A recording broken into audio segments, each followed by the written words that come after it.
பெரியவா சரணம். பெரியவா வானொலியின் மாலை நிகழ்ச்சிகள் ஆரம்பமாகின்றன.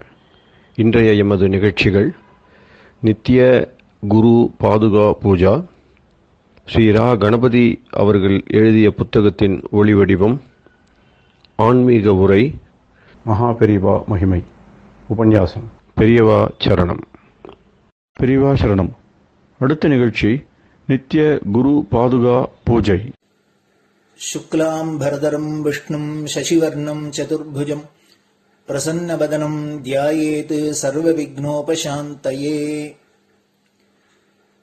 ममोपात्त समस्त दुरितक्षयद्वारा श्री परमेश्वर प्रीत्यर्थं गुरुप्रसाद सिद्ध्यर्थं गुरुप्रीत्यर्थं गुरुपादपूजाम् अद्य करिष्ये। गुरुर्ब्रह्मा गुरुर्विष्णुर्गुरुर्देवो महेश्वरः गुरुः साक्षात् परब्रह्म तस्मै श्रीगुरवे नमः।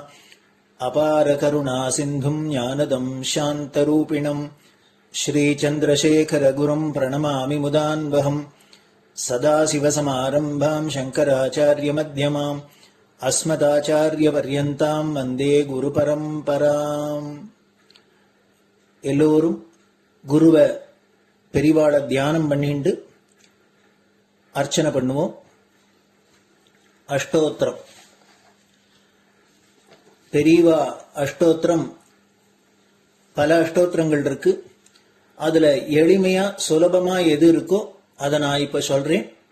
எல்லோரும் இதை கேட்டுண்டே திருப்பி சொல்ல முடிஞ்சுவா சொல்லி சொல்லி பெரிவாளுக்கு பாதத்துல ஒவ்வொரு புஷ்பத்தை அர்ச்சனை பண்ணலாம்.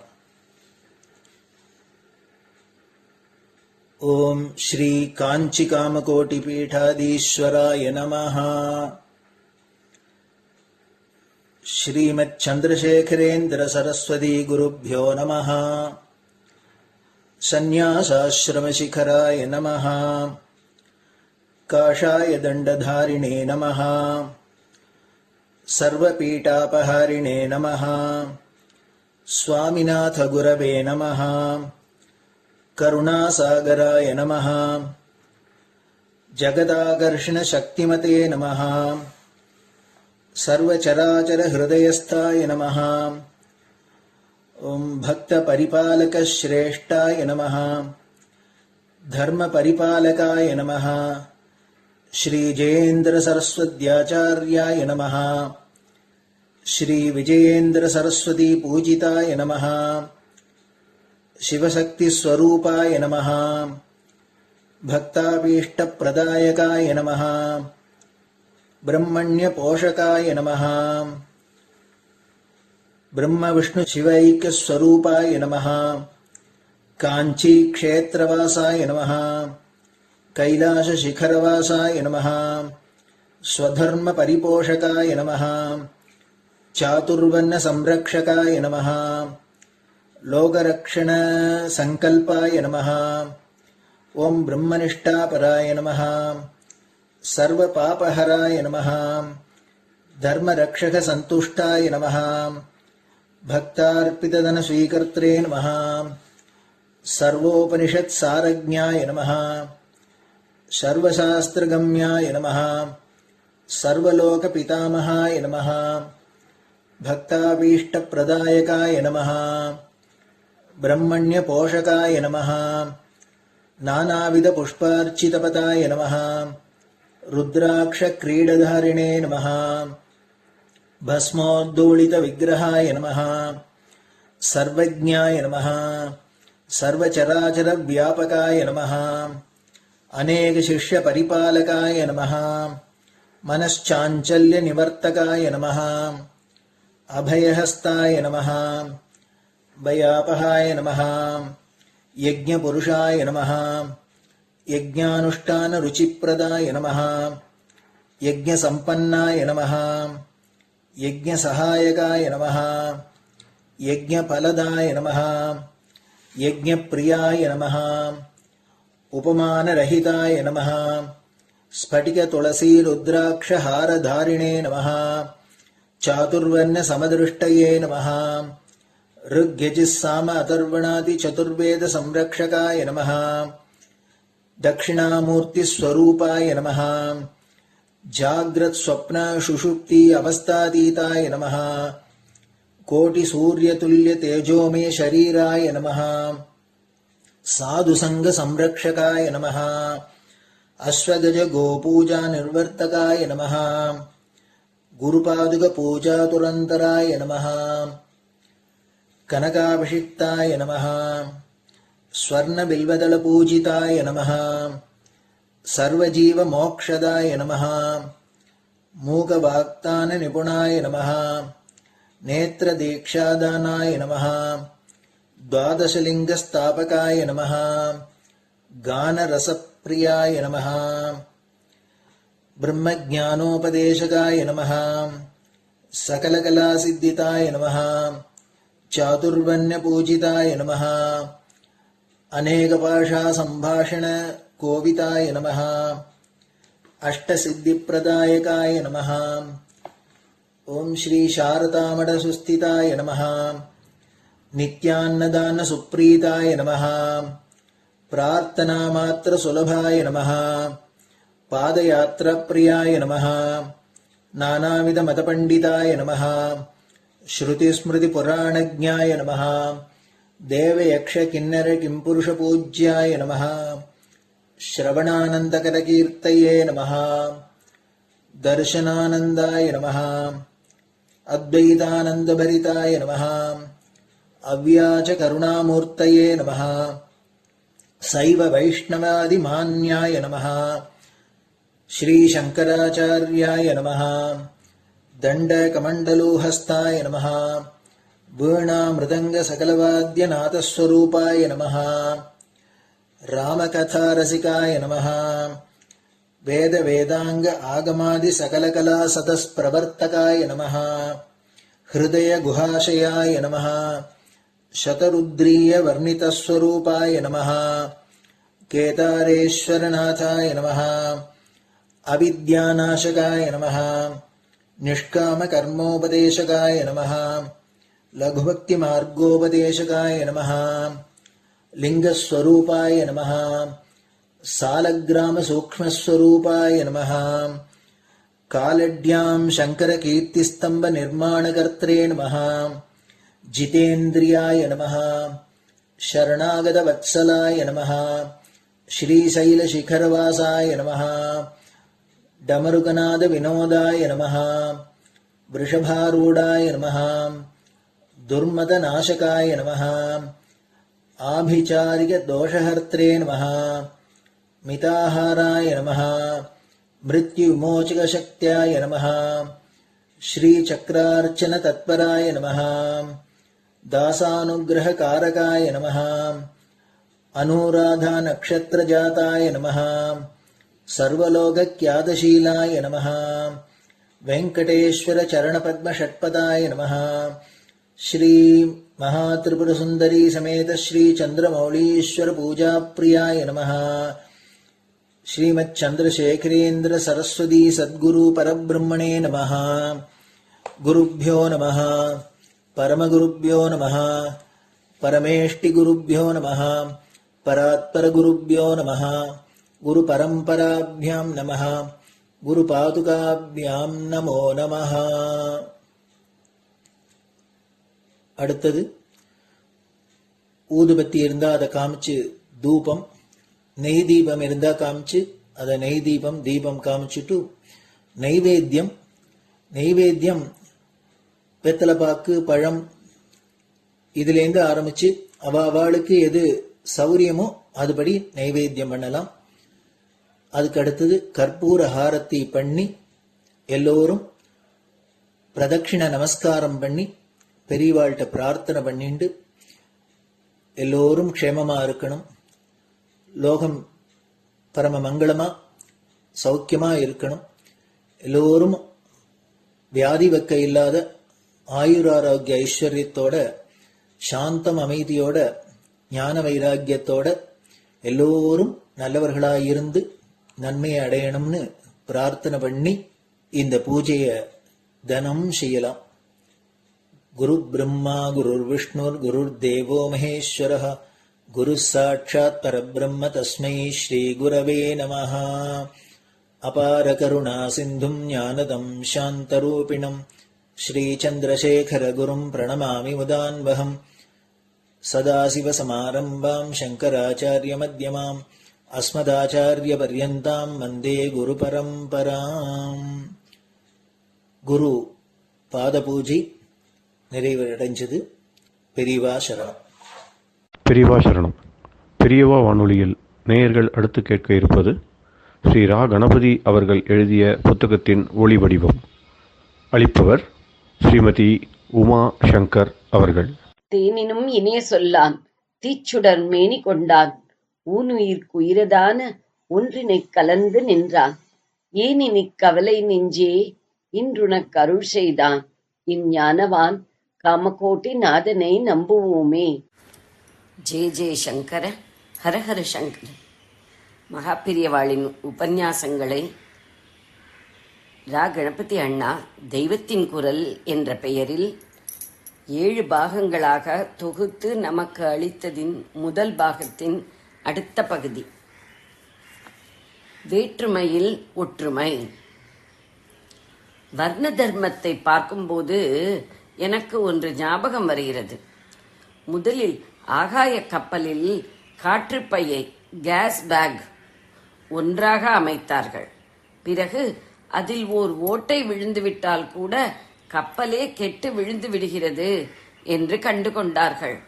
அதனால் சிறிது சிறிதாக பல காற்றுப்பைகளை வைக்கலானார்கள். தனித்தனியாக இருந்தாலும் எல்லாம் ஒரே இடத்தில் நெருக்கி இருந்து ஒன்றையே தாங்கிக் கொண்டிருந்தன. கப்பல் பழுதடையாமல் இருந்தது. இதுவேதான் நம் மதத்தில் தனித்தனி தர்மம் என்று பிரித்து வைத்திருக்கிற ஏற்பாடு. வேற்றுமையில் ஒற்றுமை, யூனிட்டி இன் டைவர்சிட்டி என்பது இதுதான். ஏகப்பட்ட சுள்ளிக்கட்டைகளை சேர்த்து பிடித்து ஒரு கட்டாக கட்டுவது என்றால் அது சிரமசாத்தியமான காரியம். அப்படியே சிரமப்பட்டு ஒரு கட்டாக கட்டினாலும் கூட அது சுலபத்தில் நெகிழ்ந்து கொடுத்து தளர்ந்துவிடும். முதலில் ஒரு சுள்ளியை ஆட்டி எடுக்கிற மாதிரி நெகிழ்ச்சி ஏற்பட்டு விட்டாலே போதும். அந்த ஒன்றை எடுத்ததால் தளர்ச்சி ஜாஸ்தியாகி இன்னொரு சுள்ளியை சுலபமாக உருவிவிடலாம். இப்படி 2, 3 என்று எடுத்துவிட்டால் அப்புறம் கட்டு ஒரே அடியாக தொள தொள என்று தளர்ந்து போய் அத்தனை சுள்ளிகளும் தனியாக விழுந்துவிடும். மாறாக முதலிலேயே அத்தனை சுள்ளிகளையும் ஒரே கட்டாக கட்டாமல் கைக்கு அடக்கமாக 10, 15 என்று சேர்த்து சின்ன சின்ன கட்டுகளாக போடுவதாக வைத்துக் கொள்ளுங்கள். இது ஒவ்வொன்றும் கையடக்கமாக இருப்பதால் தளராதபடி நல்ல பிகுவாக கட்டிவிட முடியும். அப்புறம் இந்த சின்ன சின்ன கட்டுகளை எல்லாம் சுலபத்தில் ஒன்றாக அடுக்கி எல்லாவற்றையும் சேர்த்து ஒரு பெரிய கட்டாக போடலாம். ஒட்டுமொத்தமாக அத்தனை சுள்ளிகளையும் வைத்து போடுகிற கட்டை விட இப்போது நாம் போடுகிற பெரிய கட்டு இன்னும் விரைப்பாக உறுதியாக இருக்கும். அது மட்டுமில்லை, இந்த பெரிய கட்டு கொஞ்சம் தளர்ந்து கொடுத்தால் கூட ஒரு தனிச்சுள்ளி விழுகிற மாதிரி சின்ன சுள்ளிக்கட்டு விழாது. அதாவது பெரிய கட்டு பந்தோபஸ்தாகவே இருக்கும். என்றைக்கும் அது கட்டுவிட்டு போகாது. சின்ன கட்டுகளில் எதுவோ ஒன்று தளர்ந்து கொடுக்கிறது என்று வைத்துக் கொள்ளுங்கள். அப்போது கூட அதிலுள்ள சுள்ளிகள் மட்டும் விலகுமே தவிர மற்ற கட்டுகள் எல்லாம் அப்படியே பத்திரமாக இருக்கும். அவற்றிலுள்ள சுள்ளிகள் கொஞ்சம் கூட கலகலத்து போய்விடாது. ஒரு பெரிய ஜனசமூகத்தை ஒரே அமைப்பிலே போட்டு கட்டுகிறேன் என்றால் அது முடியாத காரியம். ஆண்டளிக்க முடியாத சமுதாயத்தை யார் எப்படி கட்டுப்பாட்டில் வைத்து நிர்வகிப்பது? இதற்காகத்தான் ஒவ்வொரு தொழிலை செய்ய பரம்பரையாக ஒரு ஜாதி என்று பிரித்து தனித்தனி கட்டுகளாக வைத்தார்கள். இதில் இருக்கிற கட்டுக்கோப்பை யாரும் புரிந்து கொள்ளலாம். ஒவ்வொரு வர்ணத்தினரும் சிறு கட்டுகளாக ஜாதிகளாக பிரிந்தார்கள். அவரவருக்கும் ஜாதி நாட்டாண்மை என்று ஒன்று இருந்தது. அந்தந்த நாட்டாண்மைக்காரர்கள் தங்கள் தங்கள் சமூகத்தினர் ஒழுங்கு தப்பினால் அவர்களை தண்டித்தார்கள். இப்போது சர்க்கார் கூடத்தான் ஜெயிலில் போட்டு சிக்ஷிக்கிறது. ஆனால் இது ஒன்றும் குற்றவாளிகள் நெஞ்சில் உரைப்பதில்லை. அதனால் குற்றங்கள் பாட்டுக்கு வளர்ந்து கொண்டேதான் இருக்கின்றன. நாட்டாண்மையில் கொடுத்த தண்டனையோ சுரீல் என்று உரைத்ததால் ஜனங்கள் தப்பு தண்டாவில் இறங்காமல் இந்த நூற்றாண்டின் ஆரம்பம் வரையில் கூடிய மட்டும் யோக்கியர்களாகவே இருந்து வந்தார்கள். அதுவரை போலீஸுக்கும் மாஜிஸ்ட்ரேட் கோர்ட்டுக்கும் வேலை ரொம்ப குறைச்சலாகவே இருந்தது. அதென்ன அப்படிப்பட்ட தண்டனையை நாட்டாண்மைக்காரர்கள் கொடுத்தார்கள் என்றால் ஜாதி பிரஷ்டம் என்பதுதான் அது. ஒரு ஷக்கிலியாக இருக்கட்டும், பரியாரி நாவிதனாக இருக்கட்டும், எவராகத்தான் இருக்கட்டும், இப்போது பிற்பட்ட, பேக்வர்டு, தாழ்த்தப்பட்ட, டிப்ரெஸ்ட் என்றெல்லாம் சொல்கிற எந்த ஜாதியாராக இருந்தாலும் கூடத்தான் அவரவர்க்கும் தன் ஜாதியை விட்டு தள்ளிவிடுவார்கள் என்றால் அதுவே சுரீல் என்று மனசில் தைத்தது. அது தாங்க முடியாத பெரிய தண்டனை, மகத்தான அவமானம் என்று தோன்றியது. இதிலிருந்து என்ன தெரிகிறது? எந்த ஜாதியாரும் எந்த ஜாதியாரையும் மட்டம் தட்டி வைக்கவில்லை. அந்தந்த ஜாதியாரும் தங்கள் விவகாரங்களை பொறுத்த மட்டில் தாங்களே ராஜா என்கிற பூரண திருப்தியோடு இருந்திருக்கிறார்கள் என்றுதானே தெரிகிறது. உசத்தி தாழ்த்தி அபிப்பிராயங்கள் இருந்திருந்தால் தானாகவே பலவிதமான தாழ்வு மனப்பான்மைகள், இன்ஃபீரியாரிட்டி காம்ப்ளெக்ஸ் உண்டாகித்தான் இருக்கும். பிராமணனையும் சத்திரியனையும் தவிர ஜாதியார் எவருக்கும் தங்கள் ஜாதியிடம் மதிப்பு, கௌரவ புத்தி, விசேஷமான பிடிப்பு இருந்திருக்க முடியாது. இதெல்லாம் இல்லாவிட்டால் ஜாதி பிரஷ்டத்தை பொருட்படுத்தியே இருக்க மாட்டார்கள். ஆனால் நடைமுறையில் ஜாதி என்ற பெயரில் சின்ன சின்ன சமுதாயங்களாக ஜனங்கள் இருந்தபோது தங்களுக்குள் பரஸ்பரமான அன்பும் விசுவாசமும் ஏற்பட்டு அதிலே ஒரு பந்துத்துவமே உண்டாயிற்று. அதனால்தான் ஜாதியிலிருந்து தள்ளிவிடுவோம் என்றால் அது பெரிய தண்டனையாக தோன்றியது. இப்போது பிற்பட்டவர்களாக இருப்பதால் பலவித சலுகைகள் கிடைக்கின்றன என்பதற்காக வேண்டுமானால் பலர் தங்கள் ஜாதியை பிடித்துக் கொண்டிருக்கிறார்களே தவிர மனப்பூர்வமாக அதில் கௌரவ புத்தி வைத்து அபிமானிக்கவில்லை. அந்த காலத்தில் இப்படிப்பட்ட சலுகை எதுவும் கிடையாது. ஆனாலும் 3-4 தலைமுறைகளுக்கு முன்வரை நாம் பார்த்தது என்னவென்றால் அவரவருக்கும் தங்கள் ஜாதியில் ஆழமான அபிமானம் இருந்திருக்கிறது. இப்போது போல் இன்னொருத்தரிடம் போட்டியும் எதிர்ப்பும் இருப்பதால் தங்களுக்குள் அபிமானம் பாராட்டிக் கொள்ளவில்லை. அப்போது இந்த ஜாதி சண்டை, போட்டா போட்டி எல்லாம் இல்லவே இல்லை. மெய்யாகவே அவரவருக்கும் தங்கள் ஜாதியில் இருந்து கொண்டு அதற்கான தொழிலை செய்து கொண்டு அதற்கென்று ஏற்பட்டுள்ள தனி சடங்குகள், விதிகள், ஆச்சாரங்கள், தர்மங்களை பின்பற்றி கொண்டிருப்பதில் சந்துஷ்டியும் பெருமிதமும் பிரைடு இருந்தன. இப்போது கலகம் செய்கிறவர்களிடம் போலீஸ் வந்தால் போலீசாரிடமே கலகக்காரர்கள் அடிதடியில் இறங்குகிறார்கள். ஆனால் முன்னமே ஜாதி நாட்டாண்மையில் எதிர்த்து இப்படி யாரும் சண்டை போட்டதில்லை. காரணம், இப்போதிருக்கிற போலீஸ் வெளியிலிருந்து செய்கிற கட்டுப்பாடாய் இருக்கிறது.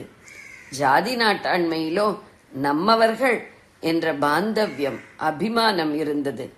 இதனால் ஆயுத பலமும் படைபலமும் இல்லாமலே அன்றைய நாட்டாண்மை இன்றை விட வெகு சிறப்பாக குற்றங்களை குறைத்து வந்தது.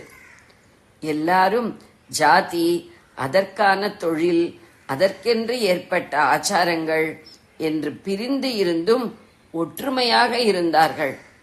ஜெய ஜெய சங்கர, ஹரஹர சங்கர. பெரியவா சரணம். இந்நிகழ்ச்சியின் அடுத்த பகுதி நாளை மாலை இதே நேரத்தில் ஒளிபரப்பாகும். பெரியவா சரணம். பெரியவா சரணம்.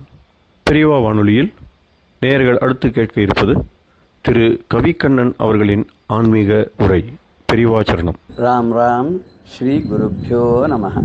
ஜெய ஜெய சங்கர ஹர ஹர சங்கர. பெரியவா வானொலி நேயர்கள் அனைவருக்கும், மகா பெரியவாவுடைய பக்தர்கள் அனைவருக்கும் அடியேன் கவிக்கண்ணனின் அன்பு கலந்த நல்வாழ்த்துக்கள். அமரும் பதி கேள் அகமாமெனும் இப்பிமரம் கெட மெய்ப்பொருள் பேசியவா குமரன் கிரிராஜகுமாரி மகன் சமரம் பொருதானவ நாசகனே. அமரும் பதி கேள் அகம் ஆம் எனும் இப்பிமரம் கெட மெய்ப்பொருள் பேசியவா குமரன் கிரிராஜ குமாரி மகன் சமரம் பொருதானவ நாசகனே. இந்த கிரிராஜ குமாரி மகன் யமானுடைய புத்திரியாக பார்வதி தேவனுடைய பிரியமான பிள்ளை குமரன், கிரிராஜ குமாரி மகன். இவன் எப்பேற்பட்டவன் அப்படின்னு கேட்டாக்க சமரம் பொருதானவ நாசகனேனர். சமரம் பொருதானவ நாசகன் அப்படி சொன்ன, சமரம்னா சண்டை. இந்த சண்டையில பொருது சண்டையிட்டு மோதரவா அப்பேற்பட்ட தானவ நாசகனேனர். தானவர்னு இங்க அசுரர்கள் அர்த்தம். தனுங்க காசியப்பருடைய 13 மனைவிகள்ல ஒத்தியான். அதித்தி தித்தி எல்லாம் சொல்ல, ஆதித்யர்கள் தைத்தியர்கள் சொல்ல, இந்த தனு அப்படிங்கிற ஒரு மனைவியா அவருடைய பிள்ளைகள் தான் தானவர்கள். அது ஒரு வர்க்கம் போல் இருக்கு. இந்த தானவர்களுடைய கூட்டத்தை சேர்ந்தவன தாரகாசுரன், சூரபத்மன், பத்மகோபன், இவாள்லாம் அழிச்சவனா அந்த சுப்பிரமணிய சுவாமி.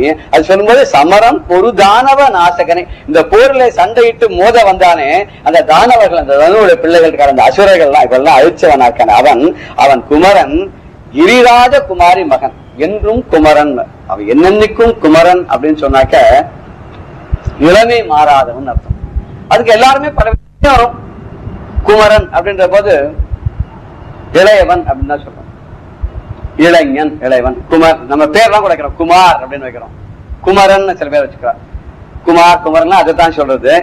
இங்க குமரன் அப்படின்னா குமாரகா அப்படின்போது எப்பொழுதும் இளைமையோடு இருப்பவன். அதனால சதா பாலத்வாக்கு குமாரகா அப்படின்னார். இன்னொரு அர்த்தம் சொல்றாரு, நிந்திக்கப்பட்டவரை எல்லாம் அழிப்பவன். நிந்திக்கப்பட்ட அசுரர்கள், கெட்டவர்கள், கெட்டவை அப்படின்னு எடுத்திருந்தா அதுக்கு குச்சித்தானு மாரையத்தி ஈட்டி வா இப்படியோ அப்படின்றார். இன்னொரு அர்த்தம் சொல்றார், மன்மதவத்து பிருத்திவியாம் ஆச்சரதி ஈட்டி குமாரகா. மன்மதனை போல அழகாக இருக்கான, இந்த பூமியில ரொம்ப அழகா இருக்காங்க, அதனாலயும் இருக்கலாம். அப்புறம் அந்த பூமியில லட்சுமி தேவியை போல செல்வத்தை அள்ளி கொடுக்கறான. பிருத்திவியாம் மாம் லட்சுமி ராதி ததாதி ஈட்டி. செல்வங்களை எல்லாம் எப்படி லட்சுமி தேவி கொடுப்பாளோ அந்த அளவுக்கு இவனு அள்ளி அள்ளி கொடுக்கறான், அதனாலயும் குமாரகானர். அவன் எப்போதும் பிரம்மச்சாரியா இருக்கான. ஆனா நம்ம ஊர்ல வள்ளி தேவியானது அவரை பாக்குறோம். நார்த்ல எல்லாம் எப்படின்னு கேட்டோம்னாக்க முருகன் அங்க பிரம்மச்சாரி, பிள்ளையாருக்கு 2 வயசு, சித்தி புத்தின்னு அங்க 2 பேர். நம்ம ஊர்ல பிள்ளையார பிரம்மச்சாரியா வச்சு முருகனுக்கு 2 மனைவிகளை கொடுத்திருக்கோம். இது சதா பிரம்மச்சாரின்ற மாதிரி, அதனால குமாரன் அப்படின்னு சொல்ற. அது அவர் ஒரு அது அவதாரங்களா இருக்கலாம், ஒரு ரூபம் எடுத்துதான் இருக்கலாம். அவர் என்னைக்கும் பிரம்மச்சாரியாவே இருக்கலாம். இப்ப அறுபடை விடுன்னு சொல்லுவோம், ஒரு இடத்துல அவருடைய அம்சமா நம்ம பாக்குறோம் இல்லையா. அப்ப இருக்கும்போது அருணகிரிநாதர் அவர் பார்த்த முருகன் பிரம்மச்சாரியா இருந்திருக்கலாம். அதனால அப்படி எடுத்துட்டாருன்னு. அதனால அமரும் பதி கேள் அகம் ஆம் எனும் இப்பெமரம் கெட மெய்ப்பொருள் பேசியவா அப்படின்னா. அந்த முருகன் என்ன பண்ணான, கிரிராஜ குமாரியுடைய பிள்ளைக்கான என்ன பண்ணான்னாக்க எனக்கு மெய்ப்பொருளை சொன்னான். என்ன மாதிரி மெய்ப்பொருளை சொன்னான், உண்மையான பொருள் எதுன்றதை இவருக்கு சொல்லி கொடுத்தானோ. இதுல அந்த உபதேசம் பண்றதுன்னு பார்க்கும்போது மகான்களுக்கெல்லாம் எல்லாம் கிட்டத்தட்ட ஒரே மாதிரியே உபதேசம் ஆயிருக்கு. நம்ம மாணிக்க வாசகருக்கு குருந்த மரத்தடியில சிவபெருமான் தீட்சை கொடுத்தார். பாத தீட்சை, காலால தலையில வச்சு அவருக்கு தீட்சை கொடுத்தார். இது முருகப்பெருமானுக்கு அருணகிரிநாதர் தோல்லையே வச்சிருந்து அவருக்கு உபதேசம் பண்ணார். கிளியா இருந்த கந்தர் அனுபூதியை பாடினார். மகான் வேதாக்கும் ஒருத்தருக்கும் ஒரு விதமா சாமி அனுகிரகம் பண்ணும்போது பார்த்தாக்க கிட்டத்தட்ட ஒரே மாதிரியா இருக்கு அந்த பண்ணிட்டு இருக்கா. இவருக்கு மெய்ப்பொருளை சொன்னா, எது மெய்ப்பொருள் முன்னாடியே கேட்ட, வானோ புனல் பார் கனல் மாருதமோ ஞானோதயமோ நவில் நான்மறையோ யானோ மனமோ என யாண்ட இடம் தானோ பொருளாவது சண்முகனின்னு கேட்டார் இல்லையா? எது மெய்ப்பொருள் கேட்டார் இல்லையா? ஆனா இங்க மெய்ப்பொருளை அவன் உணர்த்தி விட்டான். எப்படி மெய்ப்பொருளை உணர்த்தி விட்டான்? அமரும் பதி கேள் அகம் ஆம் எனும் பிமரம் கெட மெய்ப்பொருள். இந்த மாயை நீங்க மெய்ப்பொருள் பேசினானோ. பிரமரம் பிரமரம் தமிழ்ல பிமரம். சில வார்த்தைகள்லாம் வரும்போது அதே இல்ல இவங்க பிமரம் பிரமம்னா பிரம்மம் சொல்றது, இங்க பிமரம். ஆமா, பிரமையதான் பிமரம்னு இங்க மாத்தி சொல்றேன். நிறைய வார்த்தைகள் நீங்க பார்க்கும் போது அதே வார்த்தைக்கு அர்த்தம் மாறி இருக்கும் இல்ல, அந்த வார்த்தையை ஸ்லைட்டா மாத்தி அதே அர்த்தத்தை வச்சுருப்பா. இங்க மாயை அப்படின்னா என்ன மாயின்னு அமரும் பதி. இங்க அமரும் பதின்னு சொல்லும் போது சுவாமியை தான் சொல்றது. ஒரு பதி திருப்பதினா பெரிய கஷேத்திரம், அதுல அமர்ந்து இருக்கிறான்னு சொல்ற. ஆனா இவர் சொல்ல சாதாரண ஊருன்னு எடுத்துக்கிறார். அமரும் பதின அமர்ந்து இருக்கக்கூடிய ஊர், நான் வசிக்கக்கூடிய ஊர், நான் இருக்கக்கூடிய ஊர். கேள்னா கேள்வர், நின் கேள்வரோ அது அமிராம் இந்த இதுலயும் நின் கேள்வர் ஒரு பக்கமோ சொல்ற இல்லையா? உரைகின்ற நின் திருக்கோவில் நின் கேள்வர் ஒரு பக்கமோ.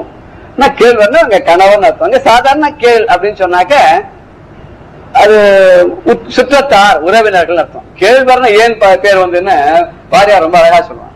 மாமி என்ன சொன்னாலும் அவர் கேட்கிறார் இல்லையோ, அதனால்தான் கேள்வர் அப்படின்னு பேர் அப்படின்னு சொல்றார். இது முருகன் கே சொல்றார். திணியாத மனோ சிலை மீது உனதால் அணியார் அரவிந்த மருமதோ பணியா என வள்ளி பதம். அம்பாட்ட கேட்டுதானே எல்லாம் செய்யறான். அதனால இவன் தான் கேள்வன். ஏன் அப்படின்னு கேட்டா வள்ளியை கேட்டு கேட்டு செய்யறான். அதனால அவனுக்கு கேள்வன் பேருந்தார். இங்க கேள்ன்ற போது பதி அமரும் பதி நான் இருக்கக்கூடிய ஊர். கேள் அப்படின்னா சுற்றத்தார்கள். அதுக்கப்புறம் என்ன அகம், அகம்னா சரீரம். இங்க அகம்னா சாதாரண மனசுன்னு சொல்றோம். இங்க அகம்னா நான்ங்கிறது என்னுடைய சரீரம். இப்படி ஆம் எனும்னா இந்த மாதிரியான இதையெல்லாம் இது மேல பற்று பெமரம் அப்படின்னா பிரமை மயக்கம். இந்த மயக்கம் போகணும். இந்த மயக்கம் கெட அப்படின்னாக்க இது அழிந்து போகும்படியாக மெய்ப்பொருள் பேசியவா அப்படின்னார். உண்மையான பொருளை பேசினவன், பிரம்ம ஞானத்தை எனக்கு உபதேசித்தவன் அப்படிங்கிறார். பிரம்ம ஞானத்தை உபதேசித்ததுனால என்ன ஆச்சு இவருக்கு? இது மேல இந்த பற்றெல்லாம் போயிடுச்சு. பற்றத்தான் பற்றினை பற்றுகிறார். அவனுக்கே பற்று கிடையாது. அவனை நன்னாக பற்றி கொண்டார். அப்புறம் பற்றி விடற்க அவரை பற்றி கொண்டு விடவே இல்லை. அதெல்லாம் என்னாச்சு? நல்ல சாகித்ய அவர் தொழிலே உட்கார்ந்து கிளியா இருந்து பாடக்கூடிய பெரிய இது கிடைச்சது. எப்படி பாடினார்? அந்த முருகனை அவ்வளவு பாடிட்டார். எல்லாமே அழகாவே பார்த்தார் முருகனை. முருகனாலே அழகுதானே, முருகனாலே அழகுதான் இல்லையா? அந்த முருகன் அழகுன்றத சொல்றதுக்காக ஒரு சின்ன பாடல். பெரியவா சரணம். இந்நிகழ்ச்சியின் அடுத்த பகுதி நாளை மாலை இதே நேரத்தில் ஒளிபரப்பாகும். பெரியவா சரணம். பெரியவா சரணம். அடுத்த நிகழ்ச்சி மகா பெரியவா மகிமை உபன்யாசம். வழங்குபவர் பிரம்மஸ்ரீ கணேச சர்மா அவர்கள். அபார கருணா சிந்தும் ஞானதம் சாந்தரூபிணம் ஸ்ரீ சந்திரசேகர குரும் பிரணமாமி முதான்வகம். பரணீதன் அவர்களுக்கும் பெரிவாளுக்கும் உள்ள தொடர்பு, அவருக்கு பெரிவா அனுகிரகம் என்றதெல்லாம் ஒரு அற்புதமான நிகழ்ச்சிகள். பல பக்தாளுக்கு பல பேருக்கு நடக்கிற நிகழ்ச்சிகள்லாம் பார்த்துன்னு வரும். அதில் இதெல்லாமும் ஒரு சுவையான நிகழ்ச்சிகளை நம்ம பார்த்துன்னு வரத்து. இந்த பரணீதரன் என்ன பண்ணார்? பெரிவாளுக்கு 100 ரூபா காணிக்க மல்லிகை மாலை எப்படி கொடுத்தார்? இவருக்கு முதல்ல நம்மளோடது சேர்க்க முடியுமா முடியாதா அப்படிங்கிற ஒரு சந்தர்ப்பத்தில் பெரிவா எப்படி அதை முதல்ல அங்கீகரிச்சுன்னா அத்தனை கூட்டத்துக்கு நடுப்புற அங்கீகரிச்சுட்டு எத்தனை கூட்டம் இருந்தாலும் எத்தனை பேர் இருந்தாலும் உனக்கும் என்னோட பரிபூர்ண கடாட்சம் உண்டு, அனுகிரகம் உண்டு அப்படின்னு சொல்றாப்புல. இது இவருக்கு மட்டும் இல்லை, எல்லாருக்குமே ஒவ்வொருத்தருக்கும் அப்படிதான். ஈஸ்வர சந்நிதியில எத்தனை பேர் ஆயிரக்கணக்கான பேர் இருந்தாலும் ஈஸ்வர கடாட்சம் நமக்கும் இருக்கு அப்படிங்கிறத காமிக்கிறாப்புல தான் பார்த்தோம். இது ஒரு வைகாசி அனுஷத்தன்னைக்கு பண்ணினா அப்படின்னு பார்த்தோம். 1971 வருஷம் பெரியவா கார்வேட் நகரம் அப்படிங்கிற இடத்துல இருந்தா. அந்த கார்வேட் நகரத்துல இருக்கிறதே அந்த வருஷம் ஜெயந்தி பெரியவா வைகாசி அனுஷம். பரணீதரன் பேர்க்கர், பரணீதரன் இன்னும் 2-3 நண்பர்களோட பேருக்கா, ஒரு கார்ல பேருக்கா. இது என்ன பண்ணினார்? இந்த வருஷமும் பெரியவாளுக்கு 100 ரூபா ஜெயந்திக்கு காணிக்கை செலுத்துறது அப்படின்னு தீர்மானம் பண்ணிட்டார். நாள் ராத்திரியே போயிட்டா. மறுநாளைக்கு பொழுது முடிஞ்சா வைகாசி அனுஷம், நாள் ராத்திரியே போயிட்டா. போனவர் என்ன பண்ணார்? 100 ரூபாயை எடுத்து பெரியவாள்கிட்ட முன்னால வச்சு, இந்த முன்னால மரத்தட்டு இருக்கு அதில் வச்சுட்டு, நாளைக்கு பெரியவா ஜெயந்தி, பெரியவா ஜெயந்திக்கு இங்க எல்லாரும் வாவா பக்தாள்லாம் அவளோட பக்திக்கு ஏத்தாப்புல சக்திக்கு ஏத்தாப்புல கொண்டாடுறா.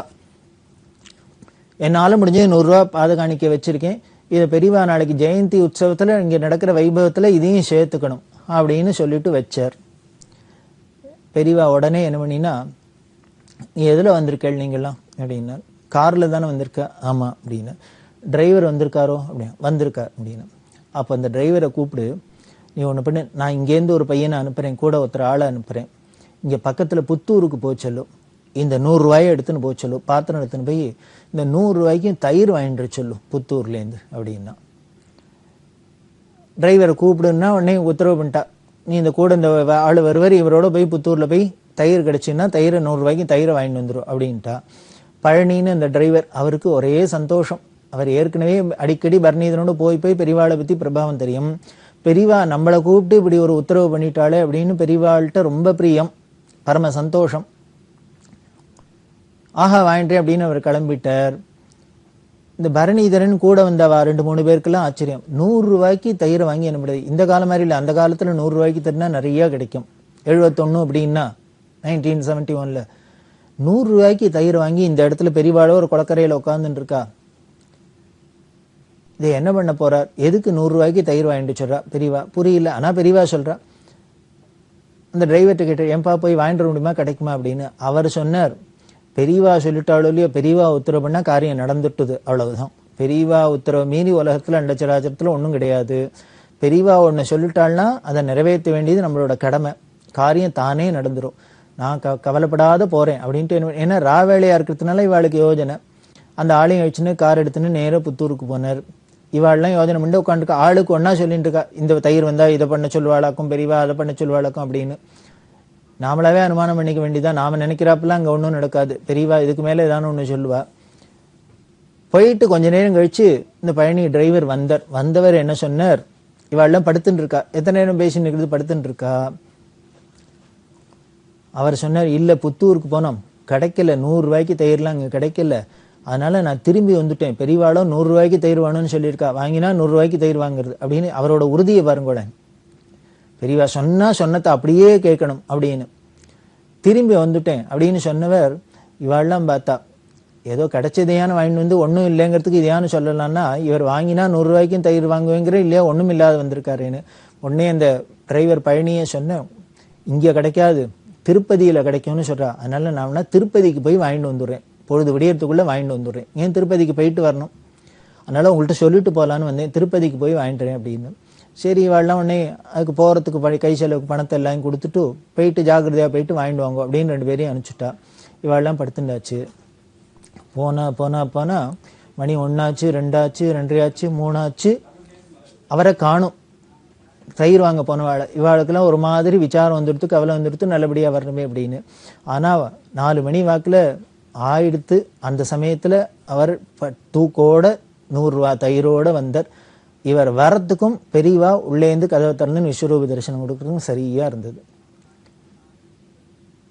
பெரியவாள்கிட்ட வச்சா, இங்கே கிடைக்கல, புத்தூரில் கிடைக்கல, அதனால திருப்பதியில் போய் வாங்கிட்டு வந்துட்டார் அப்படின்னு சொல்லி வச்சா. பெரியவாளுக்கு பரம சந்தோஷம். உடனே பரணிதன்ட்ட வாழ்கிட்ட சொன்னால், இன்னைக்கு வைகாசி அனுஷம், என்னோட பிறந்த நாளுங்கிறதுனால பட்டணத்துலேருந்து எல்லா ஊர்லேருந்து நிறையா இப்போ தரிசனத்துக்கெல்லாம் வர ஆரம்பிச்சிடும். அவத்தரா நிறையா கூட்டம் வரும். இங்கேயோ நாம் ஒரு குளத்தங்கரையில் இருக்கோம். வைகாசி மாதம் நல்ல வெயில், உஷ்ணம் எப்படி இருக்குன்னு எல்லாருக்கும் தெரியும். அதுவும் ஆந்திராவில் கார்வேட் நகரத்தில் கேட்க வேண்டாம், ரொம்ப உஷ்ணமாக இருக்கும். வரவாளுக்கெல்லாம் இங்கே ஆகாரத்துக்கு ஏதானு பண்ணியானோம். அதனால நான் இங்கே இருக்கிறவாளை விட்டு நிறைய சாதம் வடிக்க சொல்கிறேன். சாதம் வடித்தாக்க எல்லாத்தையும் தயிர் கலந்து அதுலேயே இத்தனை மாங்காய் இஞ்சி எல்லாத்தையும் நறுக்கி வெட்டி போட்டு தயிர் ஜாமா கலந்துடுது.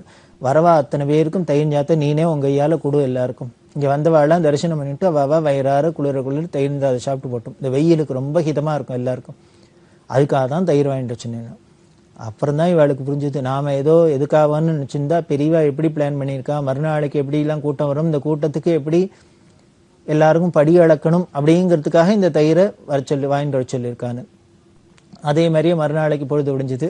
அண்டால தயிர் சால்லாம் கலந்தா 11 மணிலேருந்து ஆரம்பித்து சாயந்தரம் 4 மணி மட்டும் இந்த பரணிதரன் கூட போயிருந்தவ எல்லாருமே ஃப்ரெண்ட்ஸு எல்லாருமே சேர்ந்து வரவாளுக்கெல்லாம் இலையில வச்சு கொடுத்தா. எல்லாருக்கும் பரம சந்தோஷம்.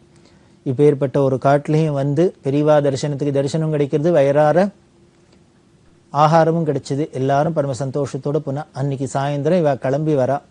உத்தரவு வாங்கிக்கிறது பெரியவா, இப்போ திருப்தி தானே, வரவாளுக்கெல்லாம் குளிர தயிர் ஜாமா இருந்ததுன்னா ரொம்ப சௌக்கியமா இருக்கும் இந்த இடத்துல.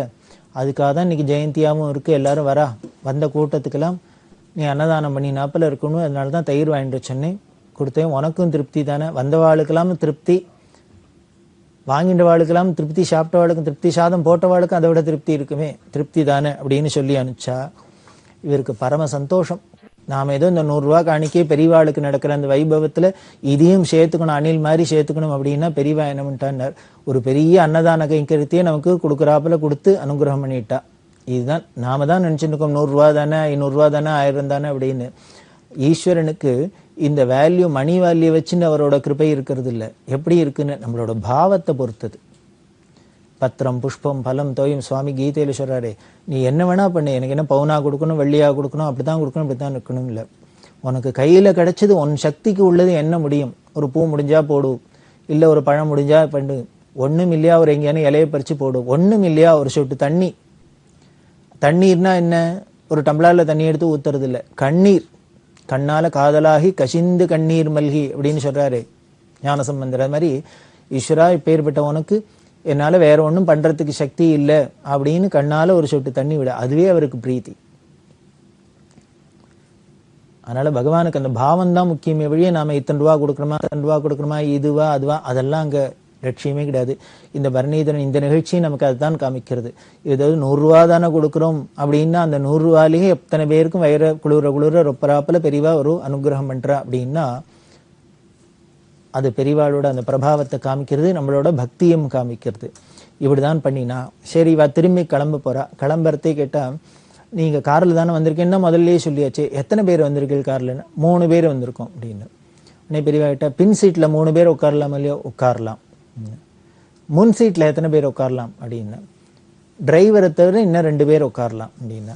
ஓ, அப்ப டிரைவரை தவிர 2 பேர் உட்காரலான்னாக்க ஒருத்தர் உட்கார்ந்துட்டாக்க சௌரியமா கம்ஃபர்டபுளா உட்காரலாம் இல்லையா அப்படின்னா. ஆமா அப்படின்னா. இது எதுக்கு இத்தனை கேள்வி கேட்கிறா? உடனே சொல்றா, பக்கத்துல நாகலட்சுமின்னு ஒரு பக்த, அந்த அம்மாவை காமிச்சு, இவ ஊருக்கு போகணும், இப்போ ஊருக்கு போய் ராத்திரி பட்டணத்துலேருந்து பம்பாய்க்கு ட்ரெயின் பிடிக்கணும். பம்பாய் நாகலட்சுமி அப்படின்னு சொல்ல பம்பாயில் இருக்கா. இப்போ பெரியவா தரிசனத்துக்காக வந்திருக்கா, ஜெயந்தி தரிசனத்துக்காக. அவள் மெட்ராஸ் போய் ட்ரெயினை பிடிச்சி பாம்பே போகணும். அதனால் நீ ஒன்று பண்ணு, நீங்கள் 3 பேரும் பின் சீட்டில் உட்காருங்கோ, இந்த அம்மாவை முன் சீட்டில் உட்காத்தி வச்சு அவளை போய் பட்டணத்தில் ரயில்வே ஸ்டேஷனில் விட்டுட்டு நீங்கள் வீடுக்கு போயிட்டு வாங்கோ, க்ஷேமமாக இருங்கோ அப்படின்னு அனுகிரகம் பண்ணினா. இது அவர் சொல்லு, முதல்ல 100 ரூபா காணிக்க செலுத்தணும் அப்படின்னு காயினா மாற்றி போட்டோம். அதுக்கப்புறம் உடனே என்ன ஆச்சுன்னர், பெரியவாளுக்கு ஜெயந்திக்கு 100 ரூபா கொடுக்குறாப்புல இருந்தது. என்னமோ இந்த 100 ரூபாய்க்கு என்ன சம்பந்தம்னே தெரியல. பெரியவாளுக்கு அதுக்கப்புறம் இவர் எது பண்ணினாலும் 100 ரூபா சம்பந்தப்பட்டதாவே இருந்திருக்கு. அதுதான் ஒரு ஆச்சரியமா சொல்லுவார் அவர். 100 100ஆவே இருக்கு, சதங்கண்ட பெரியவாளுக்கு 100 ரூபா காணிக்கையிலேயே கைங்கரியம் பண்றாப்புல இருக்கு அப்படின்னு. இந்த 2 நிகழ்ச்சியிலையும் இவராவே 100 ரூபா கொடுக்கணும் அப்படின்னு தீர்மானம் பண்ணிட்டு போய் கொடுத்தது. இப்படி 2 நிகழ்ச்சி இல்லையா? அதே மாதிரி பெரியவாளாவே இவர் தீர்மானமே பண்ணாத திடீர்னு பெரியவா வலியை ஏத்துண்டதும் 2 நிகழ்ச்சி. அதுலயும் பார்த்தேன்னா இதே 100 ரூபா. ஒரு சமயம் தீபாவளியும் போது பெரியவாளை தரிசனம் பண்ணலாம் அப்படின்ட்டு காலங்காலத்துல இவன் நுங்கம்பாக்கத்துலேருந்து கிளம்பி போயிருக்கா. தத்தாஜின்னு இவரோட கூட இருக்கிறவர், அவள் 2 பேருமா கிளம்பி போயிருக்கா. காலங்காலத்தால போயாச்சு. ஏன்னா தீபாவளிக்கு சீக்கிரமே ஸ்நானம் பண்ணுவா இல்லையா, கங்கா ஸ்நானம்ட்டு உடனே கிளம்பி போயிட்டா. பெரியவாளை போய் தரிசனம் பண்ணா காஞ்சிபுரத்துல.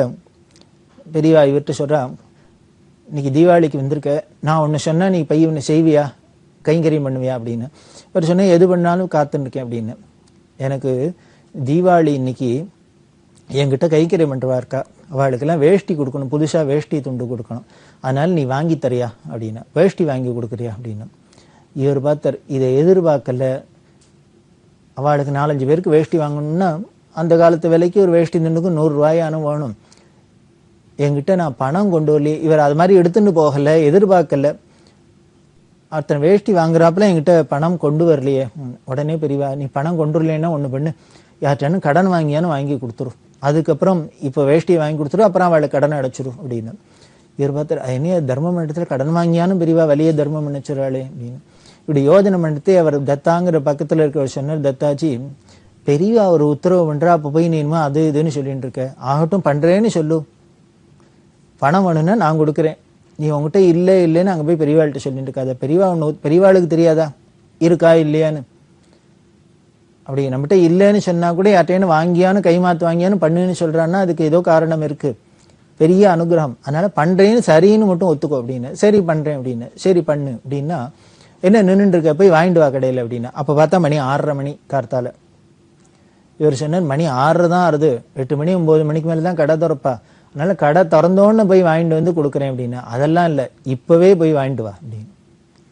வேடிக்கையா இருக்கும். சில இதெல்லாம் பெரியவா பார்த்தா இந்த க்ஷணமே பண்ணுங்கிறாப்புல இருக்கும். நமக்கு பார்த்தா இது நடக்குமா நடக்காதா அப்படின்னு தான் தோணும், ஆனா நடந்துரும். உடனே பெரியவா சொன்னா இங்கேருந்து போ, பக்கத்துல ஒரு அந்த இதே தெருவில் 5-6 வீடு தள்ளி ஒரு கடை இருக்கு, துணிக்கடை இருக்கு. அந்த துணிக்கடைக்கு பின்னாலே தான் வீடும். தூங்கின்னு இருப்பா. நீ போய் கதவை தட்டி எழுப்பி கடையை திறந்து இது மாதிரி வேஷ்டி துண்டு வேணும்னு கேளு, நான் சொன்னேன்னு சொல்லி கொடுப்பார் அப்படின்னு. சரி பெரியவா சொல்லியாச்சு. அதுக்கப்புறம் என்ன போனால் அந்த கடைக்காரர் தூங்கி இந்த அவர் எழுப்பினர். பெரியவா சொல்றான்னு விழுந்தடிச்சுன்னு ஏந்துன்னு வந்து கடையை திறந்து வேஷ்டி துண்டெல்லாம் கொடுத்தா. எடுத்துன்னு வந்தோடனே பெரியவா இவாளுக்கு கொடு அவளுக்கு கொடு உங்கையாலே கொடு அப்படின்னா எல்லாருக்கும் கொடுக்க சொன்னா. யாராருக்கெல்லாம் கொடுக்க சொன்னாலும் எத்தனை வாங்கிட்டு சொன்னாலும் கொடுத்தாச்சு. இல்லை தீபாவளியா இருக்கு, அவளும் இன்னைக்கு புதுசு கட்டின்னு இருக்கட்டும் அப்படிங்கிறதுனால தான் உன்னை வந்து நல்ல வேலையா நீ வந்து உங்ககிட்ட கொடுக்க சொன்னேன் அப்படின்னு. இப்படி இவாளுக்கெல்லாம் வேஷ்டி வாங்கி கொடுத்தது எவ்வளோ ஆச்சுன்னா செலவு 100 ரூபா ஆச்சு. அதுக்கப்புறம் போய் எந்த கடனை கொடுத்துருன்னா தவறாத கொடுத்துருன்னா கொடுத்தாச்சு. இப்போ இவராகவே ஒரு தரம் தி கைடுக்கு சன்மானம் வந்தது 1000 ரூபாயில் 100 ரூபா கொடுத்தார். அதே மாதிரி கார்வேட் நகரில் போகிறதையும் 100 ரூபா காணிக்க வச்சார். இப்போ பெரிய அது ரெண்டு இவராகவே வலிய 100 ரூபான்னு கொடுத்தது. இப்போ பெரியவாவே வலிய வாங்கிக்கிறது என்னன்னு அவ சொன்ன கைங்கிறதுக்கு வேஷ்டி துண்டு வாங்கி கொடுன்னா வாங்கி கொடுத்த எவ்வளவுன்னா 100 ரூபா செலவாச்சு. இப்படி ஒரு தரம் 2 தரம் 3ஆம் தரம் ஆச்சா. இன்னொரு தரம் அதிசயம், பெரியவா கலவையில இருந்தா அப்படின்னு சொன்னோம். கலவையில இருக்கிறதே இவர் தரிசனத்துக்கு போயிருக்கார். தரிசனம்லாம் பண்ணியாச்சு. ராத்திரி ஒரு 7:30 மணி 8 மணி வரைக்கும் இவர் உத்தரவு வாங்கிட்டு கிளம்ப போறார். கிளம்புறதே பெரியவா என்னன்னா, நீ ஒன்று பண்ணு, எனக்கு ஒரு பெஞ்சு ஒன்று பண்ணி கொடுத்துட்டு போயேன் அப்படின்னா. இவருக்கு ஆச்சரியம், என்ன திடீர்னு ஏதோ பெரியவா பெஞ்சு பண்ணி கொடுங்கிறா அப்படின்னு. பண்ணி கொடுத்துட்டு போ அப்படின்னா இவர் இப்பவும் என்ன சொன்னார், இல்லை என் கையில நான் அதுக்கு உண்டான பணம் எவ்வளவு ஆகும்னு தெரியல, ஒரு பெஞ்சு பண்ணணும்னா அதுக்கு ஏத்தாப்புல வசதி இல்லை, நான் கொண்டு வரலையே, பையில என்கிட்ட பணம் இல்லை அப்படின்னு. உடனே பெரியவா மடத்துல கடன் வாங்கிட்டு போய் பண்ணிட்டு வா. மடத்துல மேனேஜர் இருப்பார், ஜானகிராமையா அப்படின்னு ஸ்ரீகாரியம் இருப்பார். அவ மடத்துல காமாட்சி கோவில்லாம் பார்த்துக்குறான். இங்க யார்ட்டேன்னு சொல்லி கைமாத்து வாங்கி கொடுத்துரு, ஆனா மறக்காத ஊருக்கு போய் அவளுக்கு இந்த பணத்தை அனுப்பிச்சிரு அப்படின்னு சொல்லிட்டு உள்ள போயிட்டா.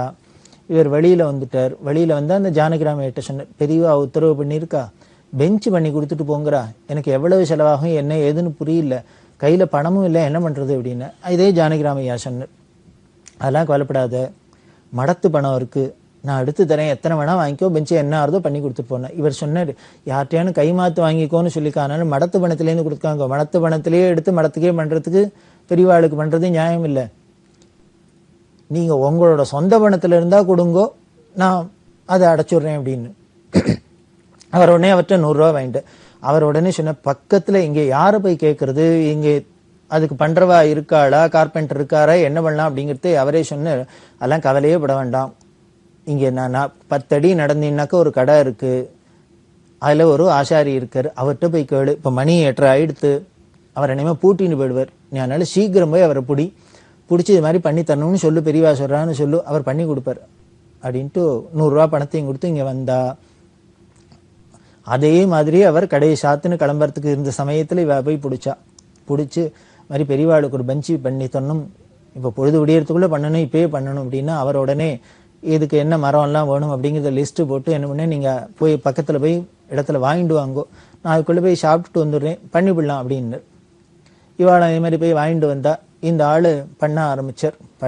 ராத்திரி 11 மணிக்கு மேல பண்ண ஆரம்பிச்சு இவா 2 பேரும் இந்த பரணிதனா அவரோட ஃப்ரெண்டும் நண்பருமா உட்காந்துட்டு பார்த்துன்னு இருக்கா. பார்த்துன்னு அவருக்கு ஏதாவது ராமுழுக்கெல்லாம் பொழுத கழிக்கணுமே, பெஞ்சு பண்ற வரைக்கும் இவா ஏதோ கதையெல்லாம் பேசின்னு எல்லாம் பண்ணியிருந்தா. ஒரு டீயை குடிச்சிட்டு அன்னைக்கு ஆகாரம் வேலைக்கு தான் இப்படி வெடிகாலத்தால 4 மணி வாக்குல பெஞ்சியை பண்ணிவிட்டார். பெஞ்சியை பண்ணா பரம சந்தோஷம். இவா 2 பேருமா பிடிச்சு கொண்டு பெரியவாள்கிட்ட போட்டா. இது எவ்வளவு ஆச்சுனர், இதே 100 ரூபா ஆச்சு.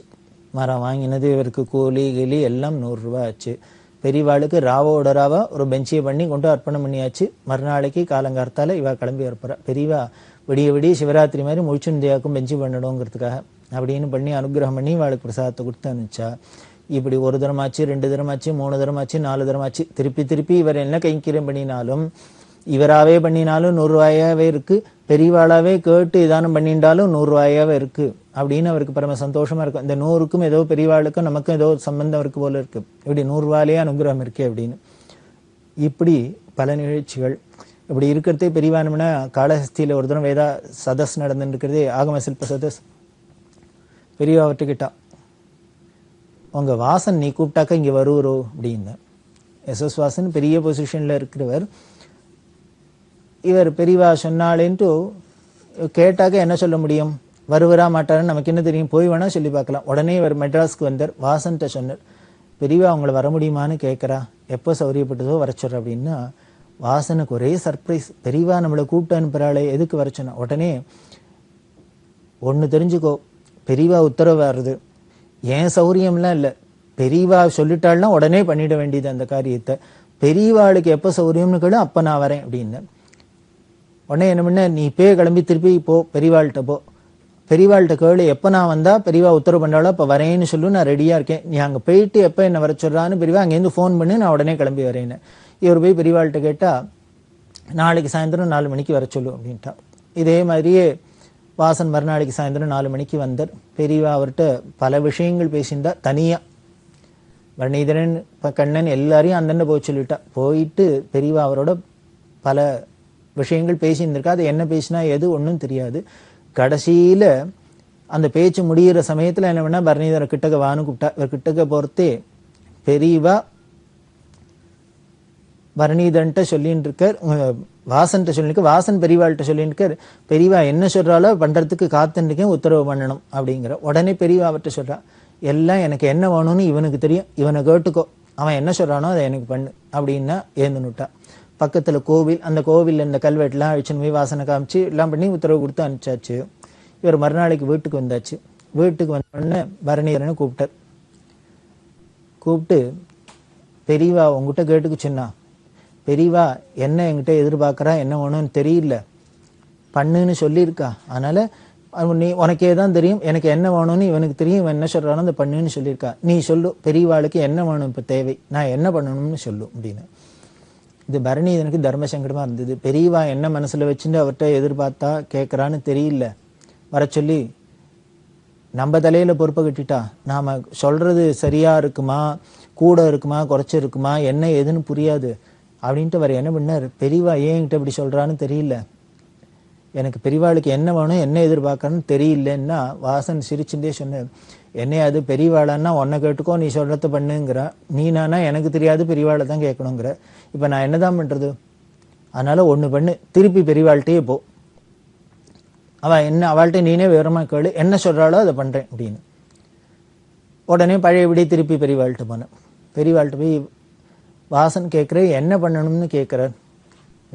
நீ தான் சொல்ல, நான் தானே சொன்னேன் அவர்கிட்ட, உனக்கு தெரியும் எனக்கு என்ன வேணும்னு, அதனால நீ சொல்றத பண்ணுன்னு தானே சொன்னேன். அவர் சொன்னார், எனக்கு இது தர்ம சங்கடமா இருக்கு, நான் என்னத்தை சொல்றது, சொன்னா கூட இருக்குமா குறைச்சிருக்குமா, எது வேணும் எது வேண்டாம்னு எனக்கு தெரியல, எனக்கு ஒன்றும் தோணலைன்னு. உனக்கு ஒண்ணுமே தோணலையா, தோணலைன்னு.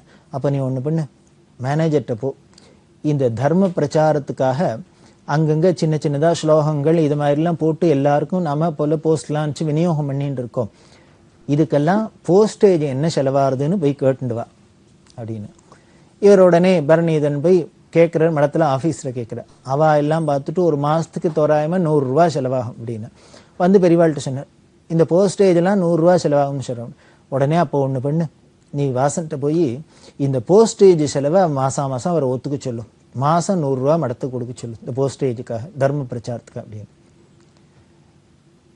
பரணிதனுக்கு ஒரு ரிலீஃப், நாமளாவே 1000 ரூபா கேட்டால் கூட இருக்குமா, இல்லை 50 ரூபா கேட்டால் குறைச்சலா இருக்குமா, என்ன ஏதுன்னு தெரியாது. அப்படி இருக்கிறது பெரியவாளாவே இப்போ ஒரு தீர்மானம் பண்ணி இந்த கைங்கனும் தீர்மானம் பண்ணிட்டாளேன்னு நேராக வாசன்கிட்ட போய் சொன்னார். வாசனுக்கு ஒரே சர்ப்ரைஸ். வாசனுக்கு மட்டுமா என்ன, பரணிதரன்லேருந்து எல்லாருக்குமே சர்ப்ரைஸ். என்ன அப்படின்னா, ஒரு பெரிய கோட்டீஸ்வரர், அவர்கிட்ட பெரியவா என்ன கேட்குறான்னு, போஸ்டேஜுக்கு 100 ரூபா கொடுங்கிறா. வாசன் ஆச்சரியப்பட்டு சொன்னார், என்னப்பா அது அவ்வளவுதானா, நான் அதானும் பெரியவாளுக்கு 1,00,000 ரூபாயானும் கொடுக்கணும்னு நினைச்சேன், 1,00,000 எதிர்பார்த்து அதுக்கு ரெடி பண்ணி வச்சிருந்தேன், நீ வெறும் 100 ரூபான்னு சொல்றியே அப்படின்னா. அந்த காலத்துல 1,00,000 ரூபாய் கொடுக்குறேன் அப்படின்னு சொல்றாரு அப்படின்னா பெரிய தொகை. அவர் அப்படி கொடுக்கணும்னு ஆசைப்பட்டு ஏதோ பெரியவா கூட்டு அனுப்பிச்சிருக்காளே, நம்மள்ட்ட உத்தரவு பண்றானேன்னு அவர் 1,00,000 ரூபாய் கொடுக்கறதுக்கு ரெடியா இருக்கிறதே பெரியவா கேட்டது வெறும் 100 ரூபாய் தர்ம பிரச்சாரத்துக்கு போஸ்டேஜுக்காக. உடனே நேர வீட்டுக்கு வானர் அழிச்சுன்னு போனார். வாசன் தன்னோட மனைவிட்ட சொன்னார், இன்னுமே பெரியவா உத்தரவு, மாசம் 1ஆம் தேதி பிறந்தோன்னு ஸ்ரீதர்ட்ட 100 ரூபாய் கொடுத்து மடத்துல சேர்க்க சொல்லணும் அப்படின்னு. அன்னைக்கு ஆரம்பிச்சது இன்று வரைக்கும் தொடர்ந்து அந்த குடும்பத்திலேருந்து தர்ம பிரச்சாரத்துக்காக 100 ரூபாய் போயின்னு இருக்கு அப்படின்னா இதுதான் பெரியவா. வேடிக்கை என்னன்னா, பர்ணீதன் சொல்றாப்புல, நான் பண்ணினாலும் 100 ரூபாயா இருக்கு, என் மூலியமா யாரானும் பண்ண சொன்னாலும் 100 ரூபாயா இருக்கு அப்படின்னு அவர் ஆச்சரியப்படுவார். இப்படி தொடர்ந்து இந்த அனுகிரகம் மழையா பொழிஞ்சுட்டு இருக்கு. பெரியவா சரணம். இந்த நிகழ்ச்சியின் அடுத்த பகுதி எதிர்வரும் திங்கட்கிழமை அன்று இதே நேரத்தில் ஒளிபரப்பாகும். பெரியவா சரணம். பெரியவா சரணம். அடுத்த நிகழ்ச்சி திருவாசக இன்னிசை. வழங்குபவர் ஸ்ரீ சத்குருநாத தேசிகர் அவர்கள். பெரியவா சரணம். திருச்சிற்றம்பலம். திருப்பள்ளி எழுச்சி போற்றி. என் வாழ்முதலாகிய பொருளே புலர்ந்தது பூங்கழற்கு இணை துணை மலர் கொண்டு ஏற்றி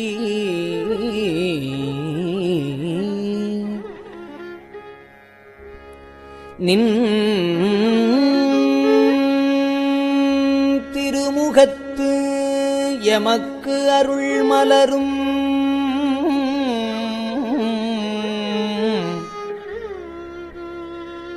எழில் நகை கொண்டு நின் திருவடி தொழுகோ.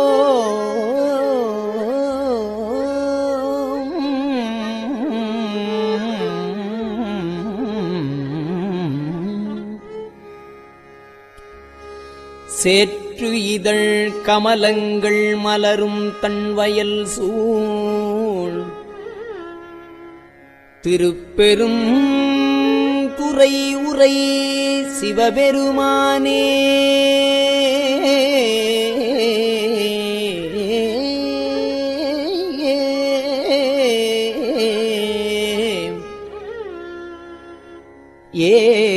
ஏற்றுயரு கொடியுடையாய் எனையுடையாய்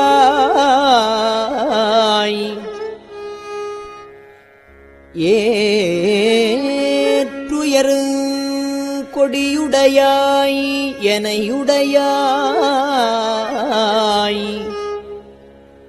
எம்பெருமான் பள்ளி எழுந்தருளாயே.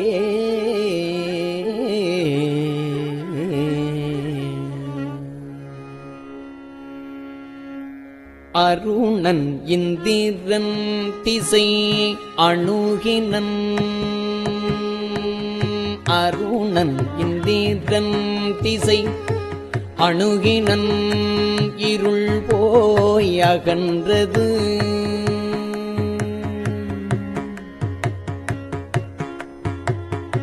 அருணன் இந்திரன் திசை அணுகினன் இருள் போய் அகன்றது. உதயம் நின் மலர் திருமுகத்தின் கருணையின் சூரியன் எழ எழ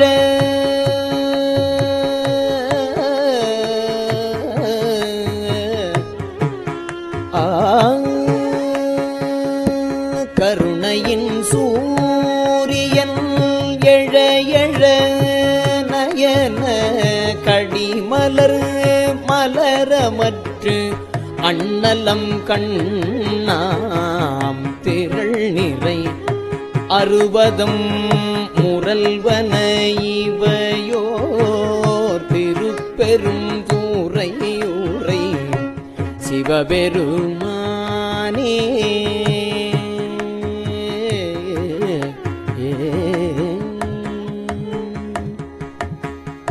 அருள் நிதி தரவரும்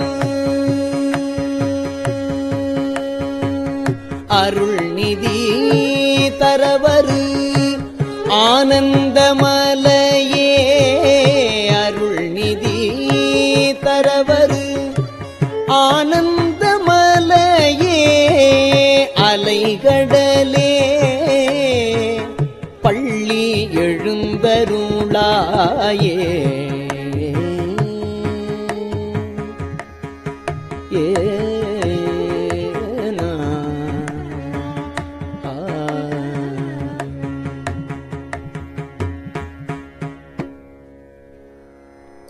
கூவின பூங்குயில்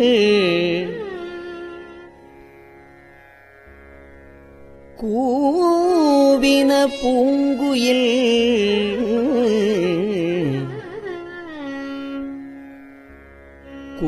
கூவின கோழி குருகுகள் இயம்பின சங்கம்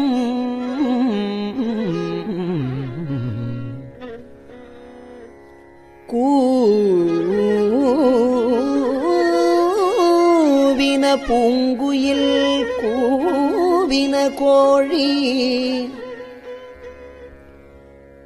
குருகுகள் இயம்பின சங்கம்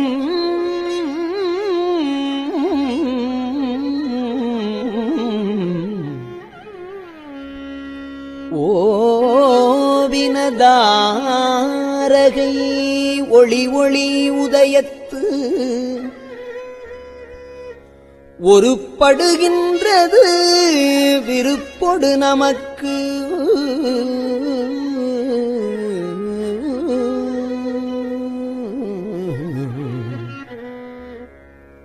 தேவ நற்செறிகழல் தாளினை காட்டாய் திருப்பெரும் துறை உரை சிவபெருமானே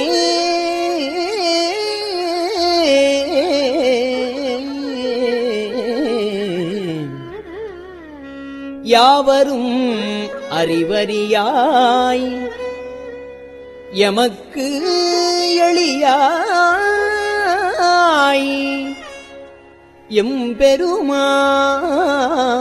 எம்பெருமான் பள்ளி எழுந்தருளாயே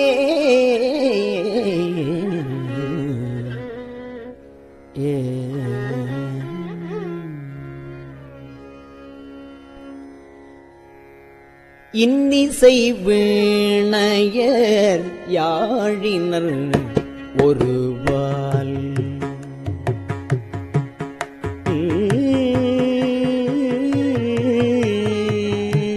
இன்னிசை வீணையர் யாழினர் ஒருவால் இருக்கொடு தோத்திரம் இயம்பினர் ஒருவால் இன்னிசை வீணையர் யாழினர் ஒருவால் இருக்கொடு தோத்திரம் இயம்பினர் ஒருவால் துண்ணிய பிணை மலர் கையினர் ஒருவால் தொழுகையர் அழுகையர் துவள்கையர் ஒருவால் புண்ணிய பிணை மலர் கையினர் ஒருவால் தொழுகையர் அழுகையர் துவள்கையர் ஒருவால் சென்னியில் அஞ்சலி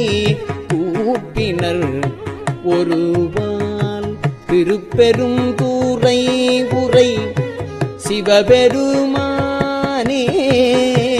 என்னையும் ஆண்டு கொண்டு இன்னருள் புரியும் எம்பெருமான் பள்ளி எழுந்தருளாயே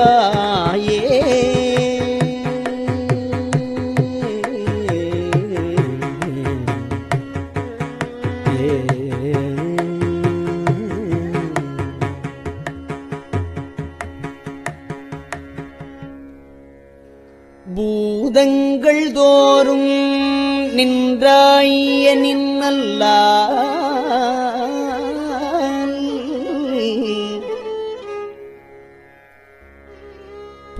போக்கிலன் வரவிலன் என நினைப்புலவோ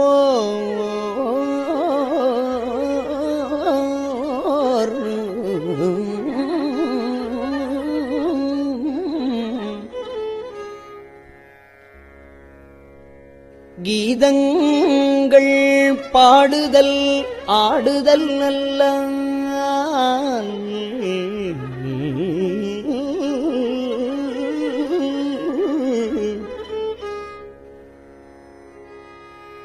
கேட்டறியோம் உனை கண்டு அறிவாரை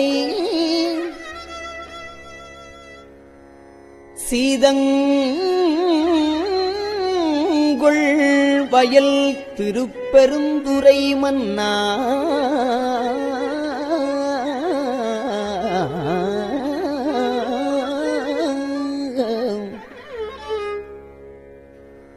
சிந்தனைக்கும் அறியாய் எங்கள் முன்வந்து ஏதங்கள் அறுத்து எம்மை ஆண்டு அருள் புரியும்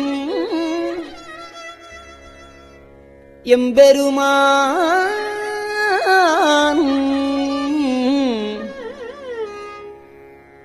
ஏதங்கள் அறுத்து எம்மை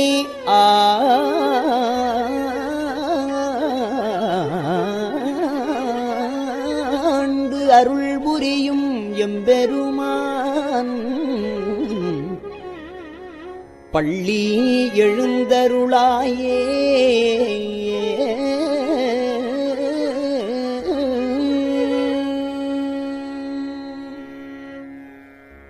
பப்பர வீட்டிருந்து உணரும் நின்னடியார் பப்பர வீட்டிருந்து உணரும் நின்னடியார் பப்பர வீட்டிருந்து உணரும் நின்னடியார் பந்தனை பந்தருத்தார் அவர் பலரும் மைப்புரு கண்ணியர் மானுடத்தியல்வின் வணங்குகின்றார் அணங்கின் மணவாளா செப்புரு கமலங்கள் மலரும் தன் வயல் சூழ் திருப்பெரும் தூரை உரை சிவபெருமானே செப்புரு கமலங்கள் மலரும் கண் வயல் சூழ் திருப்பெரும் துறை உரை சிவபெருமானே இப்பிறப்பு அறுத்து எமை இப்பிறப்பு அறுத்து எமை ஆண்டருள் பூரியும் இப்பிறப்பு அறுத்து எமை ஆண்டருள் பூரியும் எம்பெருமான் பள்ளி எழுந்தருளாயே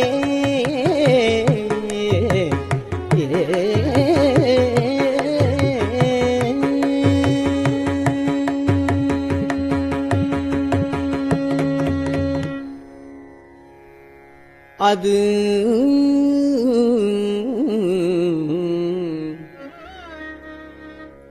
பழச்சுவையென அமுதன அரிதற்கு அரிதன எளிது என அமரரும் அறியாரும்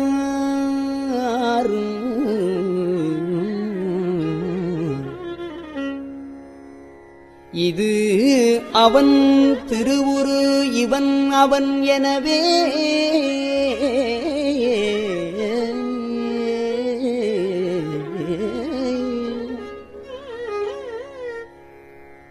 எங்களை ஆண்டு கொண்டு இங்கு எழுந்து அருளும்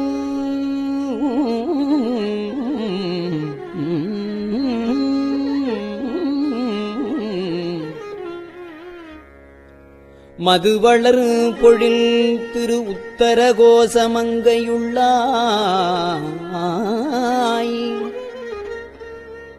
திருப்பெருந்துறை மன்னா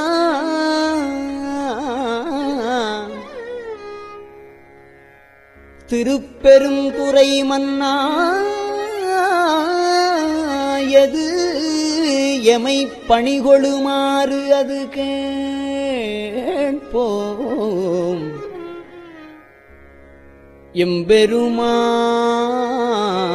எம்பெருமான் பள்ளி எழுந்தருளாயே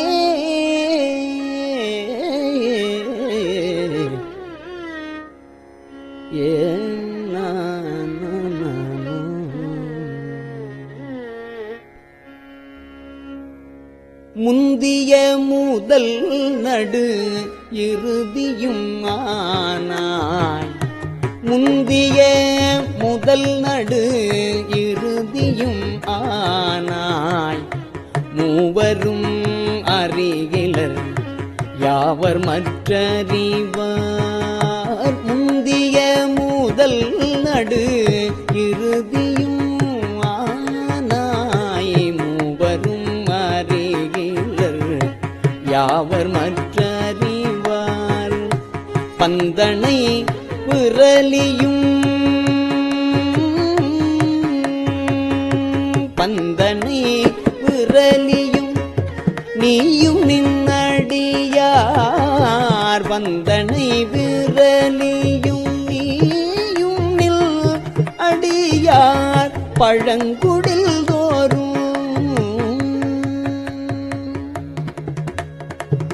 பழங்குடில் தோறும் எழுந்து அருளிய பரனே செந்தழல் புரை தீரு மேனியும் காட்டி திருப்பெருந்துறை புரை கோயிலும் காட்டி செந்தழல் புரை திரு மேனியும் காட்டி திருப்பெருந்துறை கோயிலும் காட்டி அந்தணனாவதும் காட்டி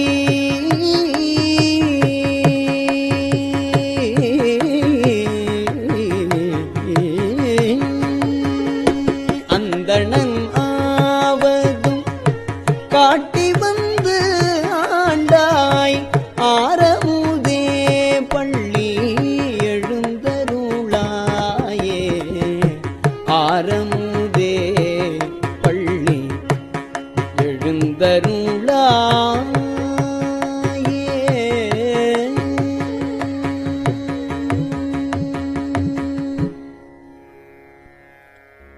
விண்ணகத்தே வரும் நன்னவும் மாட்டா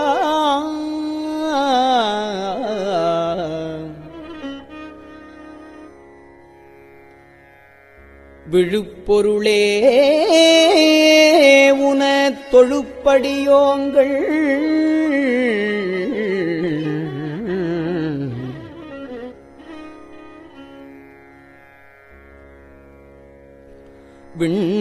விண்ணகத்தே வரும் நன்னவும் மாட்டா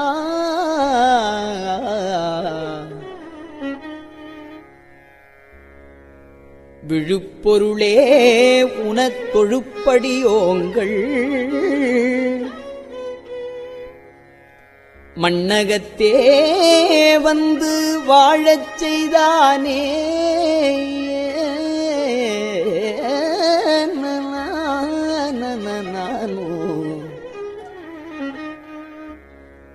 வன் திருப்பெருந்துறையாய் வழியடியோம்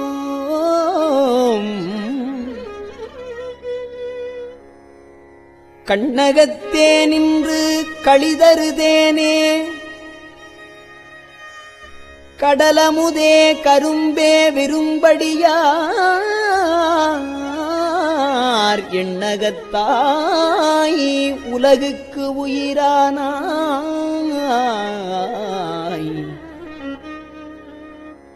எம்பெருமான் பெருமானும் பள்ளி எழுந்தருளாயே புவனியிற்போய் பிறவாமையில் நாள் நாம் புவனியில் போய் பிறவாமையில் நாள் நாம் போக்குகின்றோம் அவனே இந்த பூமி புவனியில் போய் பிறவாமையில் நாள் நாம் போக்குகின்றோம் அவனே இந்த பூமி சிவன் உய்ய கொள்கின்றவாறு என்று நோக்கி திருப்பெரும் தூரை உறைவாய் திருமாலாம் அவன் விருப்பெய்தவும் மலரவன் ஆசை படவும் நின் அலர்ந்தமை கருணையும் நீயும் அவனியில் புகுந்து எமை ஆட்கொள்ளவல்லாய் ஆரமுதே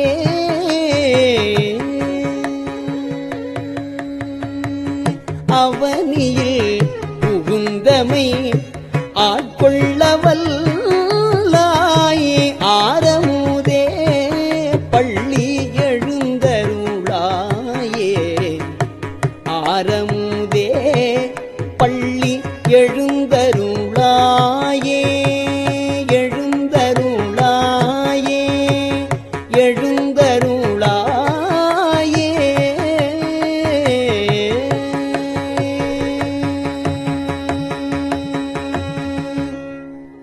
திருச்சிற்றம்பலம்.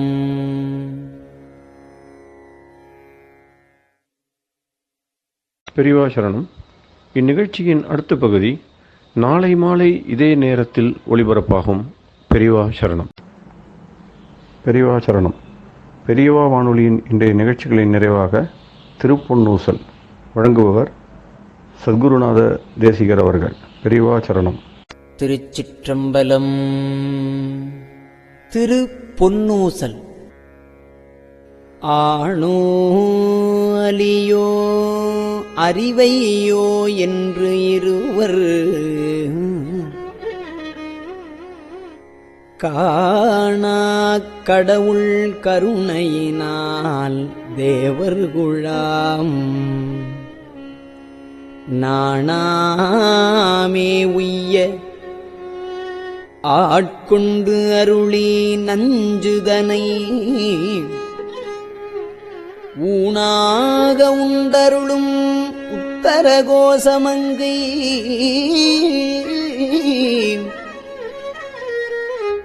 கோணாறு பிறைச்சன்னி கூத்தன் குணம் பரவி பூணாறு வனமுலையீர் பொன்னூசலாடாமோ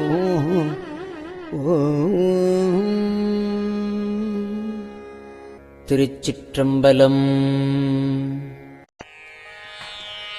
கஞ்சிவல காமாட்சி தன் குழந்தாய் சங்கரரே கஞ்சிவல காமாட்சி தன் குழந்தாய் சங்கரரே குரு சந்திரசேகரரே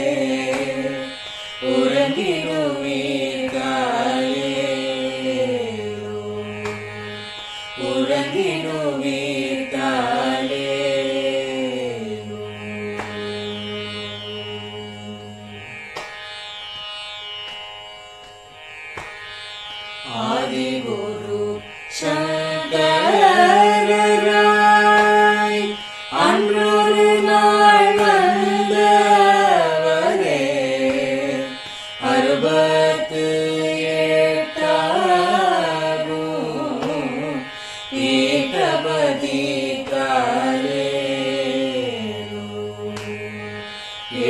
உலகும் பூப்பவரே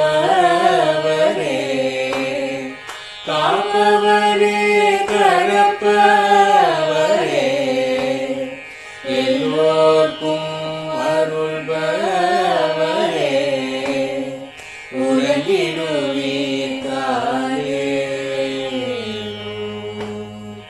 அயனுடனே மாலவனோ தேடிய பொற்பதத்தவரே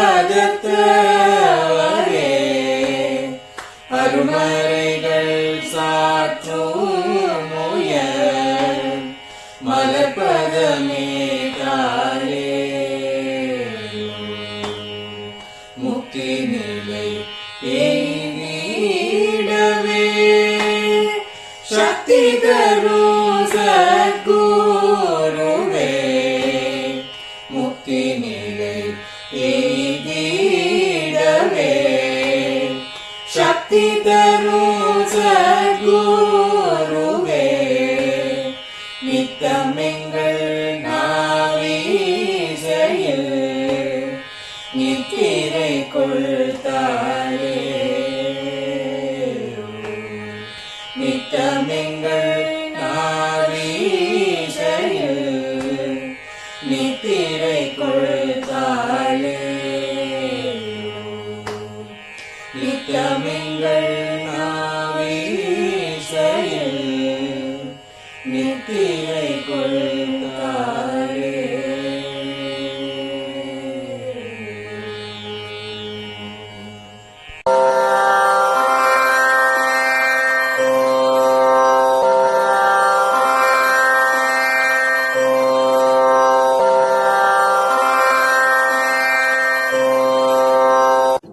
பெரியவா சரணம். பெரியவா வானொலியின் மாலை நிகழ்ச்சிகள் இத்துடன் நிறைவடைகின்றன. எமது அடுத்த ஒளிபரப்பு நாளை காலை இந்திய நேரப்படி 6 மணிக்கு துவங்கும். பெரியவா சரணம்.